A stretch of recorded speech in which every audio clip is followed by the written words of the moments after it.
All right, folks. Welcome to the live stream, May 24th, Friday. Patreon, YouTube, if you can hear me fine, if you can see the picture fine, let's begin.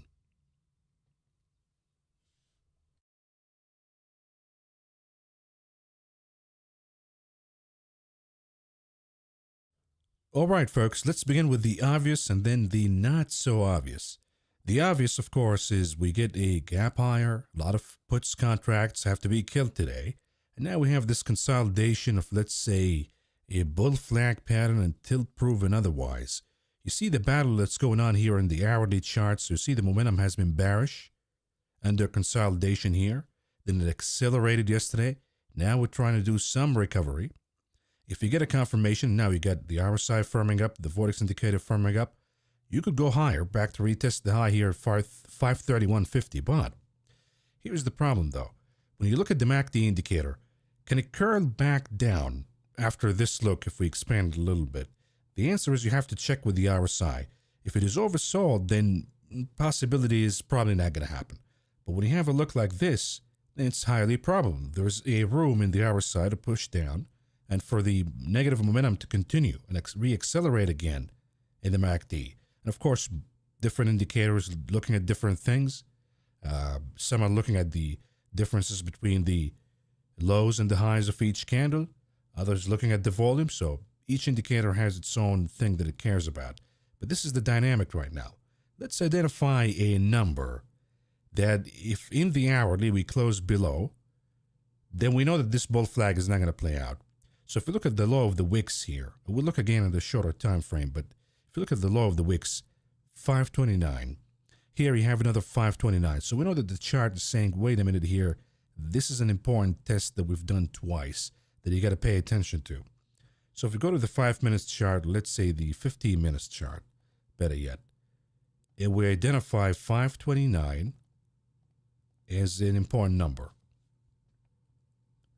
If we see a loss of that number, then you know that we're doing something different and we're flipping back to revisiting 526.91, which is the support that we had prior to the retest today. But it's interesting that we got a retest close almost to the penny of this number. So this is what we got today, but I'll show you why things are working the way it is. Let's do the indicators before we do that. If you look at the dollar, down today, some weaker data showed up. Now, any damage here? Yes, there is. We're back below the 50. And this is why you see metals moving higher today.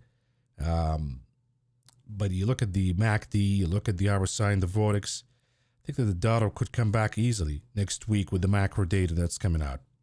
So we can't dismiss the dollar here right away. It's just a rejection now from the 20, and it took the 50 with it. But there's still risk that the dollar can recover. And if it does, then the rebound that you see in, let's say, gold, for example, probably not really convincing. I mean, you look at it today, rejection off the 20. So yes, you're getting a rebound, but it's not super convincing here. You got to be careful. I'm not sure that we're done with the correction in metals. I think we have more room for that correction. Now, if we look at the bond market, the other indicator that we got here, we have a little bit of a rejection off the 20, but it is maintaining the 50. So there is no immediate impact from today's activities in the market based on bond yields. But again, we look at the MACD here. We know the momentum is going to change. It's been bearish here since April. And that was probably in or around the bottom of the market after the correction. And then we have now yields coming back up. So we know they're going to get positive. And that'll be because they move higher, but not today. If you look at the VIX, same thing. It is showing you pretty much an exact move as what the market is doing. So clean up the chart here. We don't need any of this. This is what you want to watch for. Is it just a pullback for today? And then we move higher again, and we play out the bullish momentum that's supposed to happen either way? That's what's going on here. So you see that the daily charts for the bearish indicators to the market, the VIX right here, and if we go back to the 10-year on the daily chart right here, and if you go to the Dixie right here, all of them kind of playing out and setting up for a positive move, meaning negative move in the market. But You have another time frame that we're also playing with in the market, which is the hourly time frame. And the hourly time frame, clean up the chart, you have a negative momentum. It almost looks the same as the daily chart of the 10-year yield of the VIX. You have the hourly chart here moving, or at least trying to move from negative to bullish. So this dynamic has to play out first, since it is an hourly chart. And if there is a failure, okay, folks, if there's a failure today, or we see these signs of it, and you know that by the loss of 529, then you know for sure that next week, after Memorial Day is over, we're going to play the daily charts of the 10-year yield going positive, of the dollar going positive, and the VIX going positive too. So this is how I read what's going on in the technicals alone. But let's go back to the SPY and see something really interesting in the mechanics of the market. We'll keep it here. 5 is okay, or maybe the 10. The 10 will make more sense. Okay, let's go here to the SPY. This is the expiration date of today. Notice what happened today is really interesting. The open interest change. That's really important. So we got a huge pump of the 530. Now, the problem is the 530 has a high open interest. The market maker doesn't want to close above. So you see, they're trying to fight here. There was an attempt to go to 530. The high of this candle was 530. Immediately see the market maker trying to push it down.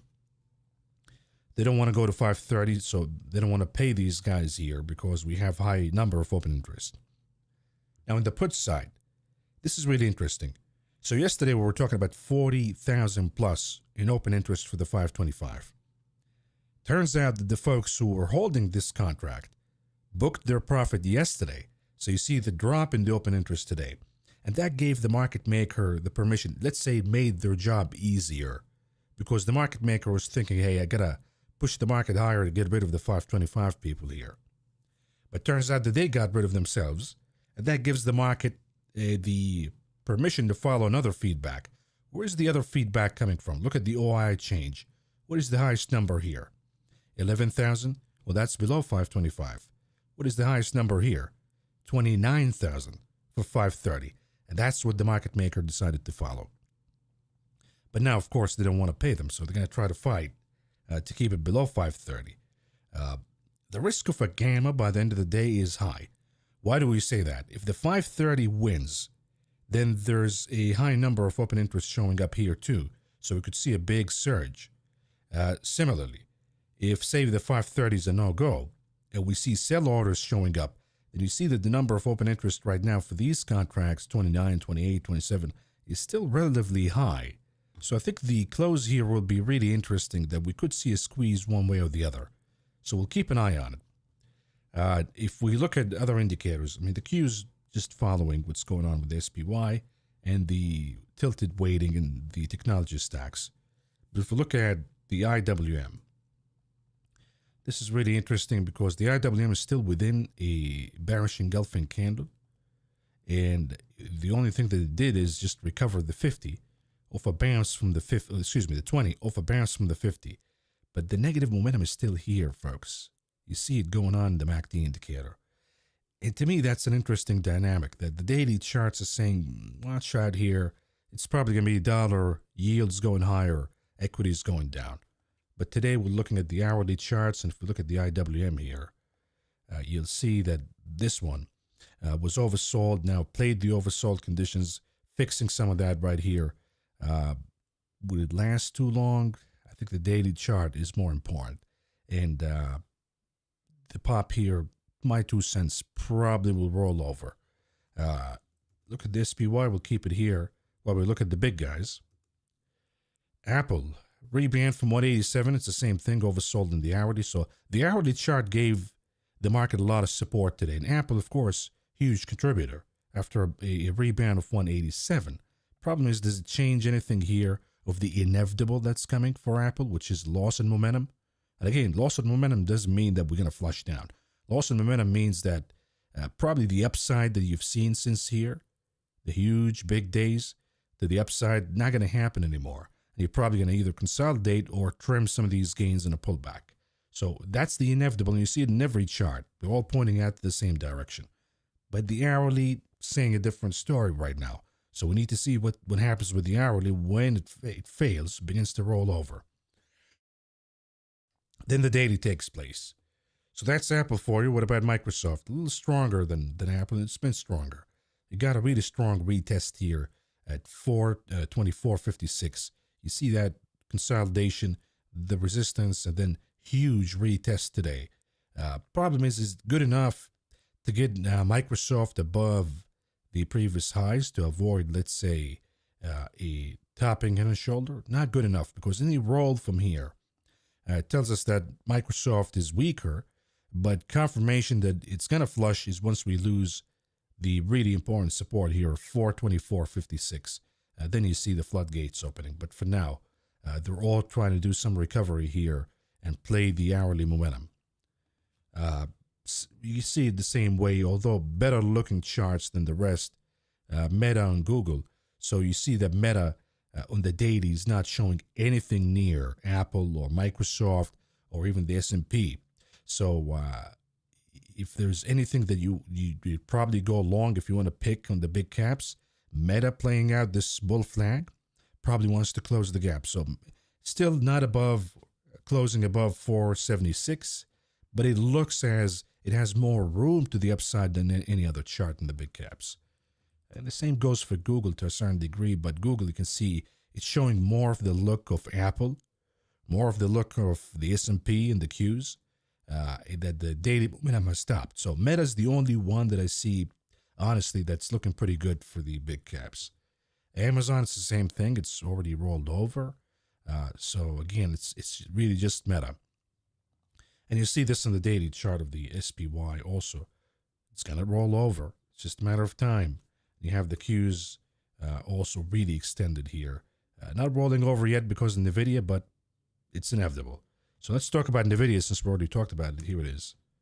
NVIDIA, nothing is going on here. Still within the candle of yesterday. But what's really interesting today, it didn't give up the trade above the upper Bollinger Bands. That says that it wants to stay a little hot here, perhaps as we get closer to the split day and then come back down. So NVIDIA staying higher, that's going to keep the Qs higher relatively, but it needs participation from other guys. So NVIDIA staying higher and putting gains of what, 1%, 2% today, not good enough to keep the indices higher without participation from the other guys. So Meta could be the helping hand here to keep the market higher for NVIDIA. Tesla, let's do this one here. Tesla, as we said yesterday, honestly not the best trading mechanism right now, because after a big pop like this, you could have followed and said, okay, higher we go. Next thing you know, they flushed you down. Yesterday, you could have said, okay, now I'm taking the puts. Today, we're up back again. So when you have the Bollinger Bands being this tight, folks, this is not a chart that you can really swing trade on it. You can do day trades. You look at the hourly chart here.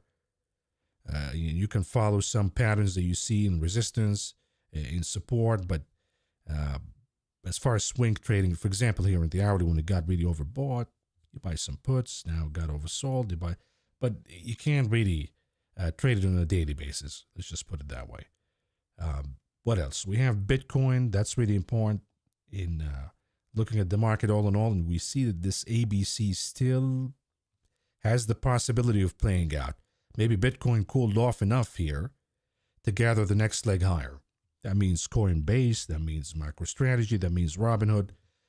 Not quite a confirmation yet because we did not close above the open of yesterday's candle, but could be close enough. So anyhow, folks, these are the notes that I got for you today. Last thing we want to do is just check the flows a little bit. Let's see here. We'll keep it at the 10 because I think the close will be really important based on the data that I showed you right here, that we have high open interest above the important number of 530 now for the calls. And then we have also high open interest all the way at 530 and below in the puts. So market maker gotta do something here. Maybe they scared the put holders too much. That based on the live data right now, we see a lot of them capitulating and closing their positions. If that is the case, then they have the permission to drop the market down because these guys are probably adding to their positions here. Last thing we want to do is just the flows. You can see here For the SPY, I mean, the 495 synthetic future is really interesting as a trade because here we have somebody selling the calls and then buying the puts at the 495 will way above though. 495 will be way down here, so they're looking for a drop. They're not looking for us to go to 495, but they're looking for a drop to squeeze a profit from this trade, and you can see it here: 53% chance of profit achieved if the SPY is below 531.39. So right now it's below, and this is why you have to, when you look at these in the money, deep in the money trades, they're betting on movements within the tape that we have right now. And they can squeeze huge profits, by the way, from these kind of deep in the money trades. Just keep in mind that you always want to look here at what number they're looking for. You can open it in the builder. That's the beauty of it. And you'll see that they only need a little bit of drop. They don't need a lot. I mean, if you buy it right now, they bought it earlier today. Let's see here. The alert was about an hour ago or so. But anyhow, if you get it today, for example, the net credit will be about 35,000. What you need to see is just a drop at the 527, 523 line, and you'll be able to squeeze big profits out of this trade and then close it all together and keep whatever credit you're keeping from it. You can see it right here. Profit loss. So keep a value out of this credit that you're getting. But what is the point of the trade? It's that SPY will probably trend down. So somebody here betting that, wait a minute, it probably trends down to the 527, 528 line. That's the probability. So we need to look at these trades, folks. They're critically important. If we look here, the 1 million trades don't really matter in the SPY. Here we have another one. Buying the highly unusual 500 puts. This is for 25 though. So what are they looking at? The SPY is below 484 at expiration, meaning that they want to see a drop. If we look at the tape here, they probably want to see a drop. If they're going to close it earlier, they want to see a drop below 520-ish by next month. So again, you see these big bearish trades, you have to pay attention to them. Anyhow, here's the tape for you. We'll keep it at the 5 because we got a little time left here. I don't want to take a lot of time speaking here, folks. I want to take your comments and questions before we wrap the stream up. Thank you, everybody, for joining. Tommy, Christina, Chad, Mohammed, Hisham, everybody, thank you so much. New York stock markets. Hey, Mav, good morning. TAMP and Donut are 52-week lows. What should we be looking on for these for entries on the long side? Look, I have Donut, and it has been pretty good. I entered twice, so I entered before. Then it became obvious to me that this is not what the stack is going to do, so we canceled it here. We got back in here, and now we're down in the position. It needs something. It's way oversold. It needs something. It needs a piece of news. It needs something to revive it back in, because right now it's an autopilot sell. It seems to be. See, it's just sell orders. You're not seeing any buys showing up. I would think that based, at least I'll share with you the fundamentals that I did on this name, even here at these levels, why I liked it here. So I'll probably like it even more here. Now it's back at the lows, and as of the catalyst is discounted entirely. So I'll probably be adding more to it, but we'll do the fundamental analysis for you folks, and you let me know what you think, based on projections of the volume of sales in some McDonald's locations. So I do still like Donut. Now TAMP, this is Molson Coors, hammered, bruised. You see the same look that you're seeing at Donut, not as much as oversold as say Papa John's, but right now, since it is not severely oversold, it looks to me as a falling knife until we find some reliable level of support, and so far we're not seeing any. So we haven't seen any sign of a reversal here. See here, there was hope that there could be a reversal. Here maybe showed up a little bit, but right now we're accelerating the momentum to the downside in the MACD, so this is an important look you have to keep in mind. And I would also play with the settings in the vortex just to give us what's going on here if we look at the 10. And you see here, what's really interesting if you do that, really close, got really close here for a buy signal at the 15th. So if you look here, really close for a buy signal. Then it decided to split, and the negative momentum continued to accelerate. And you don't want to see that in the chart that you have. So let's look at donut and see how it looks like. Even though this is a newer chart, you'll see the same look. Almost at the 13th, almost got it here. As see the 20 days moving average, almost a crossing. And then we see acceleration of negative momentum. Now, the good news is that the negative momentum has almost peaked. This is the highs that we've seen before, 22, and we've seen one here. So if you've endured pain or you've been waiting, you're getting close for a reversal in this momentum. But you need to start looking at this. Again, play with the settings here in your vortex to the 10. But make sure you flip it back to the 14th, okay? So because it's going to confuse the weekly charts. And try to look for signs of reversals. Look at pizza, for example. You see a similar look, but this one here, we're beginning to see at least the bullish momentum showing some signs of life. The bearish still accelerating, so not the strongest signal yet, but at least there is a sign that this is coming back up. There's a fight. So this is what I would do in any chart that let's say, looks like a falling knife, and I'm looking for a point where it's going to stop. CVS is a good example too. So CVS, you can see it here.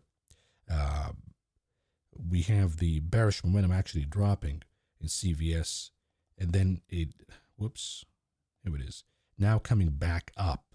Right, you see the bearish momentum kind of accelerating here, which means that CVS, be careful. There was another flush coming after rejection of the 20, rejection of 57, 55. The vortex is telling us that there's another flush coming in CVS. But after you look at this, get it back, the default setting. Okay. Maverick, MPC, Pizza, XHB review, please. So I'm not going to do any decisions based on today alone. So XHB, if you look at the daily chart, we're still on track. A little bit of rebound today, but doesn't change anything because I think that the 10-year yield is heading higher, right? If you look at the daily chart, I think we're going to make the cross and move higher. So I want to stay with these rate plays for now. MPC, not doing so hot so today, but you look at the futures, the RBOB is up today. So maybe there's a lag in the reaction. We're already seeing positive momentum showing up here. The crossing already confirmed, as you can see. So we want to stick with that. Since we have bullish momentum showing up, I want to stick with it. The other one, pizza. We just talked about that. Pizza, I mean, showing some signs of stability here. Not adding to it, not yet. But I'm happy to see at least that it's beginning to show a little bit of stability today. And it stopped flushing down as it did before. Now, understand that it showed signs of stability here and then failed again. So we want to look again at the vortex as an indicator, because here, a little bit of stability, but momentum was still bearish. So play with it again. Go to the 10. And here, not a signal yet. We're not having it yet. But the fact that we're keeping the lows from yesterday, let's hold on to it for a little more.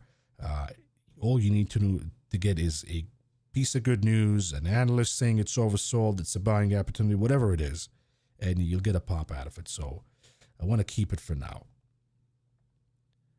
Let's not forget to bring it back to 14, folks, because if you do the 10 on the weekly charts, let's say the SPY, it's going to screw up a lot of things. It doesn't work out so much at the weekly chart. The other thing I want to show you before I forget is the RSP. So we talked about NVIDIA and the weighting of NVIDIA and all of that, but you look at the equal weight S&P. And we might actually take a short on it here. If you look at the equal weight, you have the negative divergence. Whoops. Let's clean up the previous. So you have the negative divergence here, negative divergence here. And moreover, you have a lower low in the RSP. Let's get rid of the Bollinger Band so you can see it better. Here it is. So you see the lower low and the failure and the confirmation that's already showing up on the MACD indicator. So be careful that today maybe the tape is positive, but you have a lot of signs that we're done here. We're done with the bullish momentum. We're rolling over. And the only man standing really is NVIDIA. So maybe if you want to take a short, not a wise choice maybe to take it against the SPY or the Qs because of NVIDIA. maybe holding all the way till the split. But maybe it's a wiser choice to go with the RSP, that you see the rest of the market weakening, but NVIDIA holding, maybe Meta participating a little bit, and keeping the major indices higher. But really interesting that we already have a confirmation showing up. You look at the weekly chart here, folks. The lower high pattern is clear. And that's not good news for the market all in all, because sooner or later it follows the equal weight. And you see the lower lows pattern here always led to a correction. So you see it here, see it here, you see it here, and now we have negative divergences showing up once here and now here again. The weekly momentum, if we look at this here, is rolling over already, along with the daily. So we have multiple confirmations that the equal weight ETF is indeed weakening. Let's go to the SPY here and see what we have at the 5 minutes. We're weakening a little bit here in the SPY too. As I said, the 530, the market maker is going to try to fight it a little bit. But unless we lose 529, we got no confirmation that we're going to head back to the lows. Hey Mav, do you still have the VLO 165, 170 for May 31st? If so, would you cut losses or double down? No, we closed that. So guys, please look at the options tracker channel, because we update you on all of these trades. We closed VLO at a profit, actually, the 165, 170. Now you could have another idea for it, because 31st is a little tight, to be honest with you. But since the RBOB is moving higher, we see this still bullish consolidation pattern here. We could see another leg higher into next week, but May 31st would not be sufficient enough, I would say. It's probably going to be June 7th or beyond. And at this point, you want to go with 165, 170 again. You want to look at the RBOB. You have to be comfortable with the look of the RBOB first. And right now in the daily chart, showing some signs of stability again. But there's no that big green candle that showed up here, for example, and gave us the profitable trade in VLO. We're not seeing that yet. But these kind of signs of stability, the dojis that you see here, and the momentum about to change into bullish, all good signs that you are at a point where you should be buying VLO. Expiration date, that's the challenge, though. And this is why giving yourself more time, the better. XLU put, it is flat for now. If you have an XLU put, today we see a rebound. The XLU actually among the leaders of the market. So yes, we're seeing weakness in momentum, but I think that the XLU will play the weakness via consolidation for now, because even if yields go higher, it might add pressure on the XLU. But there is a defensive bid that's so attractive right now that I think that the dips will still be bought in the XLU. So not the best short trade, to be honest with you. I mean, we tried, I tried here, I tried here, and then we got the gap, and now we have a pullback below where we took the shot. But if it is flat for now, I'll take it and think about another trade that could be better. And please, guys, look at the options tracker, because we give you updates and everything. Jen, ANF, wow, I was stopped out of a short while ago, wondering if earnings might give a similar fate of what Lulu has experienced. Thoughts on keeping an eye on this one post-earning? Yep, we're in the same boat here, because I was shorting shares, but we put a stop here. It's actually via calls, so I didn't get a stop, but I get a call on it at this level here, which was the top of the breakdown candle. So once you pass above, you see the surge. Now, is ANF better than Lululemon as a company? Of course not. Their earnings are not even close. But this one is experiencing a different phenomenon, which is just autopilot buying and covering. One of the mysterious charts that we talked about, such as GE, those are some of the charts that just keep the market floating higher and higher and higher, and there's no explanation for why it's happening. Now, since it's heading to the earnings report overbought, as we've seen here, the risk of a pullback, as we've seen in the previous report, is also highly likely. Now, the good news here versus the last report, and again, I'm not sure if this is actually the report, to be honest with you. So double check, because it seems a little too close to the previous report. So we want to make sure that this is actually the earnings report coming out. But if it is, we've seen a lot of consumer weakness between the previous one and this one. And the assumption is Abercrombie is not going to be an exception. So, yeah, it is worth exploring again. But if you have calls, let's say June calls on it, the way you got stopped is via calls. I'll keep those just in case. And I'll initiate another short again on it from the levels that we have here. If we go 150 will be ideal. We'll open the short again.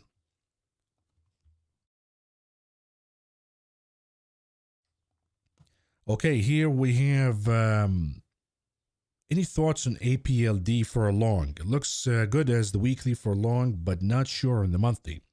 It seems that it got rejected at 470. This is for APLD. Applied Digital Corporation. On the daily, it looks good to me, to be honest with you. On the daily, it looks like a bull flag waiting to happen, waiting to play out. It's just facing some resistance at the top of the pole here, which is 470. So if you want to wait for a confirmation, once you get 470, I think that you're good to go.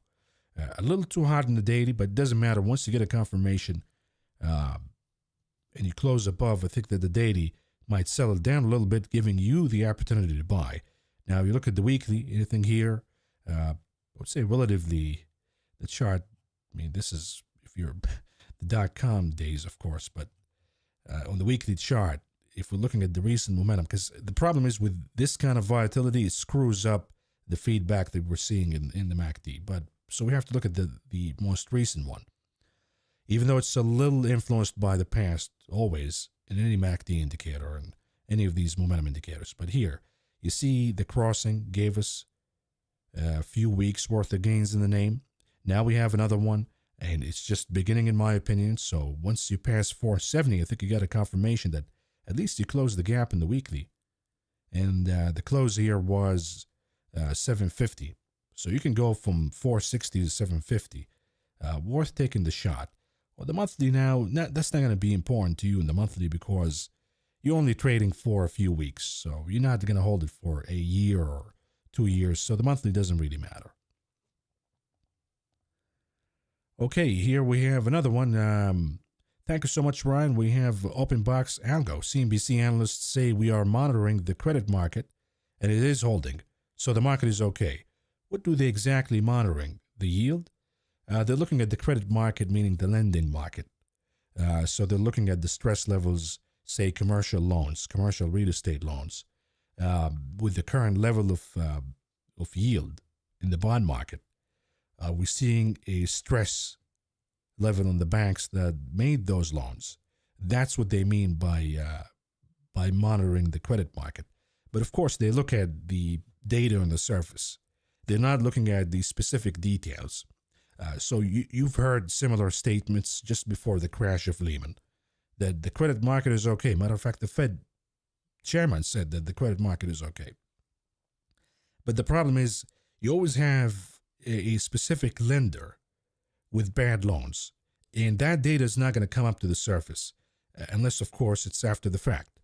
So you see the bank after the loan becomes bad and the company cannot pay anymore, and it's too big for the books of that specific bank, and it begins to go bust. Then we hear it in the news, and whatever bank it's going to be, depending on the size and the influence, it could be a market-wide event or it could be just a idiosyncratic event.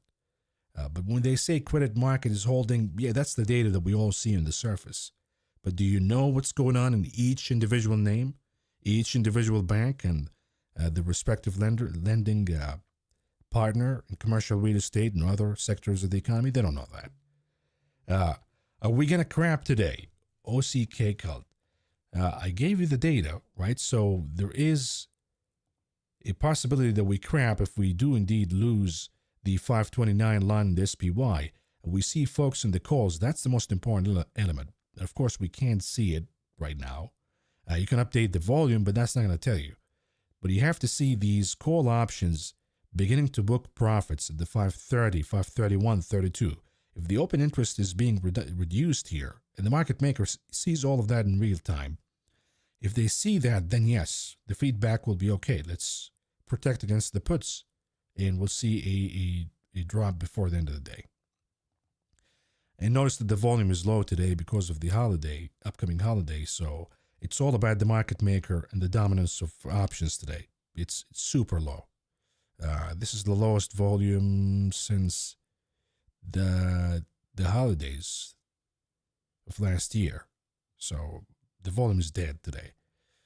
The assumption, of course, the volume will come out a little by the end, and the risk of gamma is still high just because of that. Okay, Farouk, you didn't tell me what you're thinking. You just said, am I thinking wrong? But I think I missed your comment. So let me know what you're thinking about. Yeah, I don't see your comment here before. So please let me know what the comment was about, and then we can talk about it. Here we have another one. What does the RSP represent? The RSP is the equal weight S&P, meaning we're not looking at the weight of NVIDIA or the weight of Apple as tilting the overall. Every stock has an equal weight in the S&P. If you do it that way, you'll get this chart instead. So some people look at this as this is the real S&P 500 because you're not relying on the weight of one company like Apple or NVIDIA. Every stock is treated equally. And usually when we see signs of weakness in the equal weight, it's a sign of weakness to come in the actual index. You see signs of a comeback in the RSP, usually signs that we'll also see a comeback in the major indices. So it is a leading indicator because the health of the market overall tend to influence the big caps in the long run.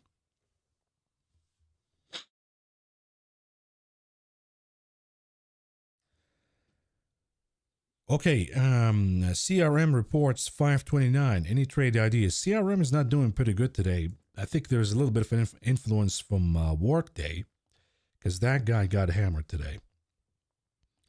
And the losses continue to accelerate in Workday. So 15% of the downside, that's a huge drop. And it is hurting ServiceNow and many other stocks now. You could look at this as an opportunity to buy ServiceNow. Why would it go down? Because of Workday and even CRM. But all of software is a little weaker today because of Workday. Now, we have a report coming. What do we do with a company like this? The technicals on the daily say that you're shifting from bullish to bearish. All of indicators here we have, Vortex, RSI, all saying that we're going to shift from bullish to bearish. So the obvious bit will be the downside. But what if the rating is being tilted because of the influence of Workday? That's the problem. So we have to look at a longer time frame. In the longer time frame, we see the same look. Rejection of the 20, negative divergences. So if you're just looking at the technicals alone, and by the way, you can argue that maybe we have somewhat of a topping in the shoulder. So if you're just looking at the candlesticks alone, you take the short side before this report comes out. On the other hand, you never know.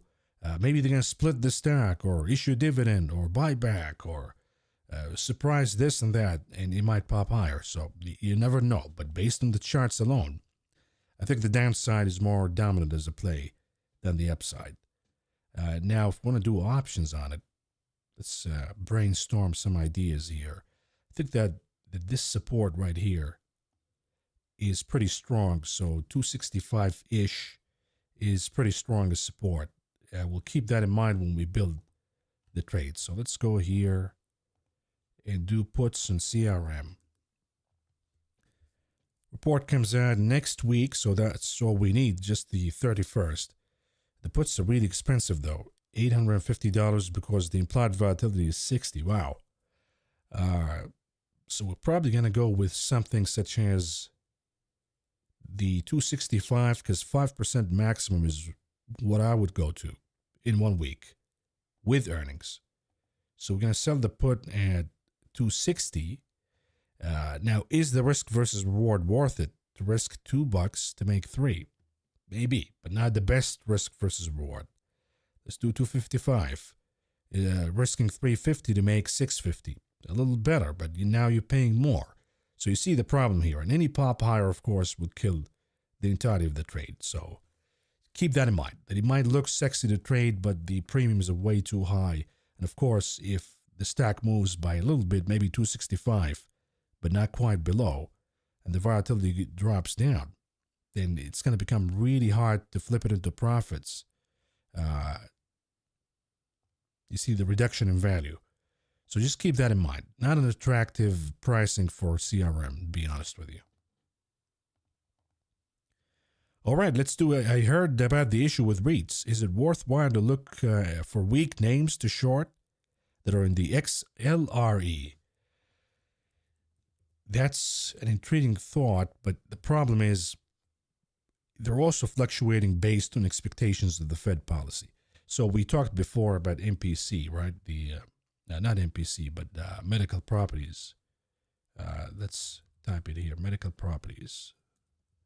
And you saw problems, MPW, sorry, and you saw problems with this company. It already flushed down, a long time ago, and now it's just trading based on the hopes that something will happen, the Fed will do this, that's going to happen. But you see that the majority of the drop already priced in that the company would go bust, and now we're just trading based on the hope. So you'll find a lot of these overstressed real estate companies, commercial real estate companies, medical real estate companies. You'll see the drops already happened, and now they're trading just because of the hopes on Fed rate cuts will save them. Usually what happens, if you go back to the 2007-2008 episode, usually what happens is if the hope is slammed shut, we see another crisis, and sure, the Fed cut rates, but we have stress in the system all over the place. You see these names flushing down to the zero. So that could be the short here, but I think the juiciest short is already done in the majority of these names. You could find some more, though. You could find some potential for more stress to show up on companies that are doing okay right now. But that requires a lot of fundamental research. Okay, based on the technical analysis, there was a bearish engulfing yesterday in the Qs, yet today it looks bullish. How do you interpret that? So yesterday in the Qs, I think we talked about this if you look at the daily chart, and it is still a bearish engulfing candle, by the way. The trading that we've done today is just within the candle. So just keep that in mind. And we look at the hourly, of course. Yesterday we talked about today we just talked about how the hourly charts are fixing some oversold conditions. You don't see it in the Qs as much, but you're seeing it in the SPY. The Qs following the SPY. You see it here, oversold a little bit, oversold here, and an attempt for a recovery. So I think that's what we're seeing. But the Qs I would avoid, to be honest with you, if you want to pick against the indices, go with the RSP, because that's where we see the weakness. The Qs will stay strong so long as NVIDIA continues to be fluffed up because the split optimism. And I think that's not going to stop until we get the split. Because a lot of folks would say, okay, if the stock splits from $1,000 to $100, the retail investors now will begin to get engaged in NVIDIA. Big mistake. I mean, think about who's really been engaged in NVIDIA. It's the institutionals. Now they want to give it to the retail at this point. It doesn't look good, but we have to wait for the split to happen before you see a legitimate weakness in the Qs. So for now, the RSP, I would say a lot better. With that being said, it is still the bearish engulfing candle. Nothing changed today. Okay, let's do, what do you think about DVA, NPH, and ALB? Let's begin with DVA. DaVita. This one been stalling, honestly, with you. It's been stalling for a while. And the report here did not really seal the deal which way we go. So we have to look at the longer term trends. And in the weekly chart, it is a positive chart. It is a bullish chart, but I think you can see it for yourself that the momentum is rolling over, that negative divergence beginning to show up in the RSI, negative momentum in the Vortex indicator beginning to accelerate to the upside. It's just showing you that we've pretty much tapped out in the bullish momentum. It's not telling you that's going to flip to bearish all the way and crash and all of that. So you have to be careful when you see these signs. It's not telling you, hey, shorted, this is in the bag, we're going to crash here. It's just showing you that the upside has become really limited. And unless you see a break in the pattern, you cannot really take a short with aggressiveness.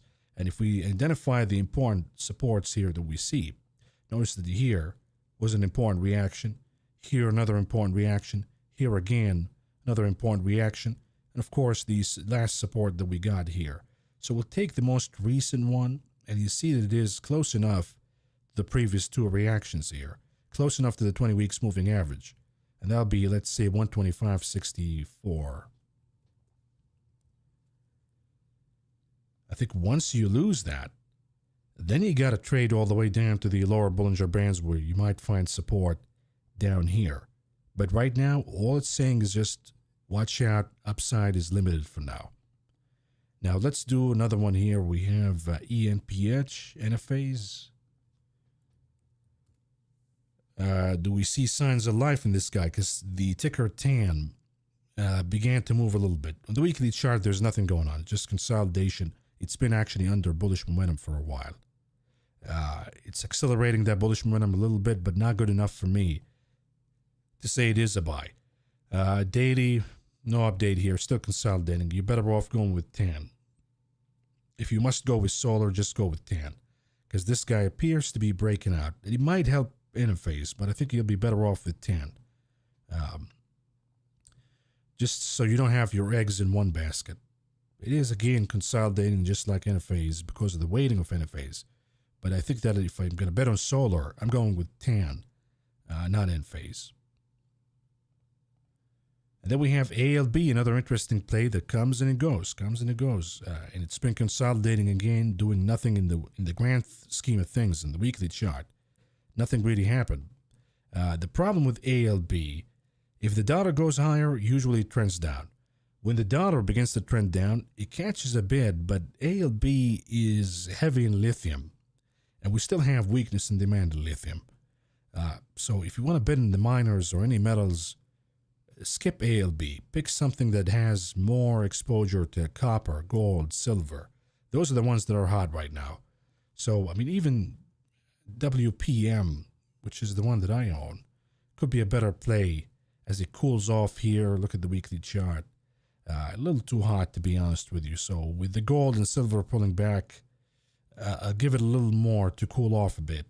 But I'd go with these kind of miners over ALB because lithium is weak and will still stay weak for a long period of time. Consumer getting weaker, I don't think that we're going to see a revival in the demand for EVs. If anything, you look at the data that we got from Ford yesterday, that the F-150 Lightning is not doing so hot, so they might even scrap the entire project. So big problem for lithium right now. Okay, thoughts on BTC. We talked about this BTC. We think that it is on track to do the bullish breakout. I don't see anything contrary to that. So for now, I think BTC next week, over the weekend, might be trading higher. So if you want to grab some Coinbase or you want to grab some MicroStrategy or let's say BITO as a play, all of these are good plays. You have plenty of ETFs here that you can pick from. IBIT, I mean, any of them would do the job. I think that Bitcoin for now showing a bullish sign. To clarify, Starwood REIT is limiting cash withdrawals and having credit crunch. All of them having problems, but we're not at the point of breakage yet. That could happen if we see the stress holding for longer or the Fed being forced to raise rates.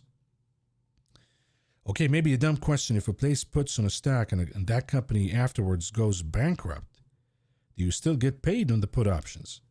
Well, if there's no volume in the trading, you're probably going to be treated as an exercise. So you'll be shorting the stock at 5. But when you have that scenario, and again, it's rare, it's not dumb, it's rare. But when you have that scenario, eventually you get paid for the contract that you got because it's going to expire in the money.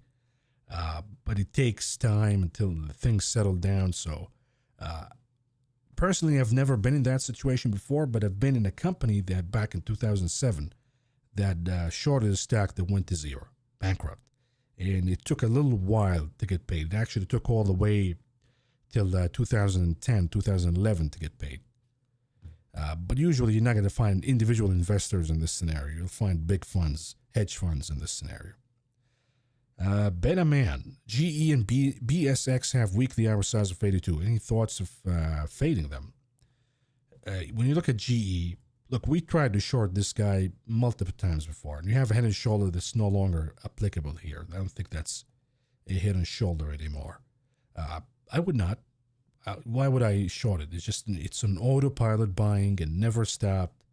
I don't see anything here. Even in the weekly chart, way overbought, but there's no crossing, there's no rollover yet. So you don't want to short it and then get stuck in it. If we look at the other one here, we talked about this before, but let's look at it again. Boston Scientific. I would actually say that BSX is much better play than GE. It has strong momentum and for a reason. Okay, so there's a fundamental reason here why we see Boston moving higher. Is it way too hot? It is, but you got no shorting signal here whatsoever. So you got to be careful. Specifically after consolidating here for a few days, and now the energy being released a little bit, maybe what you want to look at is, even the monthly chart, it is breaking out, but there's no signal that it is reversing. It's just a strong momentum kind of chart.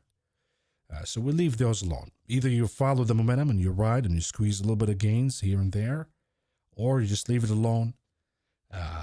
It'll have its day, but that's probably going to come from a report, and Boston is not going to report till July. So for now, you can't short them. Leave them alone. Where's coin going? Crazy movement in the last couple of days. Yes, it is. We're down 6%, then we're up 6% again. It's insane. But that's Coinbase for you. I reiterate here, folks, that we still have a bull flag pattern. And based on the movement of Bitcoin, I think that's going to break to the upside. My 2 cents. Now, if you're going to buy call options on it, you have to be patient and you have to have nerves of steel. That you will see a down day of 6-7%. And that day, so long as Bitcoin is looking positive, you probably want to average down on the trade.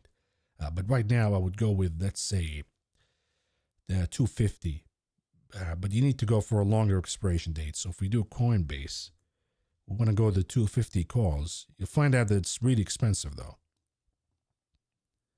Flip it to the calls, and we have to go to the 21st or the 14th, whichever one you like. You'll pay over $1,000 for those. So you have to open a spread, and if you do 270, now you're risking 5 to make 15. Not a bad risk versus reward, to be honest with you, because you can make twice of your investment, but it's just the entry cost will be too much. Now you can be cute and you do some calendar, and that might help you a little more. I would not do the 14th though. I would do something such as, if I go to the 7th, and I'm doing the 250. Let's change this to the 7th. Take advantage from Memorial Day, the shorter holiday trading week, and we sell the 31st. This one by 350, and the main one 750, so you'll pay about $400. And the maximum profit would be 600. So you see that the risk versus reward is okay, but not as attractive as if you do the 21st and you pay a little more. Okay, that's Coinbase for you. Is it a good idea to follow the highest gainers for a turn in the market? NVIDIA, 11%, Eli Lilly, GE. Do you know where I can find a list of market gainers this year? You really don't need a list of gainers. You go to the S&P 500 map in Finvis, for example. Do the year-to-date performance. It'll show you which stocks are going higher, and whether you ride the momentum or not, that's dependent on individual cases. AXP is a pretty hot stock, but so is Raytheon, 2 different companies. So is Next Era, 2 different companies. Exxon, which is not doing so hot right now. Moderna, 69%, almost as bigger than the majority of big caps. So it's in individual basis. You have to look at the charts and make a judgment based on that. Sometimes it makes sense. If the momentum is still hot and the case is still here, yeah, sure, you can follow momentum trades, but just make sure it's based on case-to-case basis. By the way, they say that we have a ticker, which is momentum, right? Momentum, MTMT, right? MTM, something like that. Momentum, here it is. MTUM, which is up about 21% for the year. But you'll notice that this one, it will give you some exposure to momentum, but you're not going to score as higher gains as if you followed the individual names. And the reason is it has also non-momentum names, to be honest with you, weaker names that did not perform.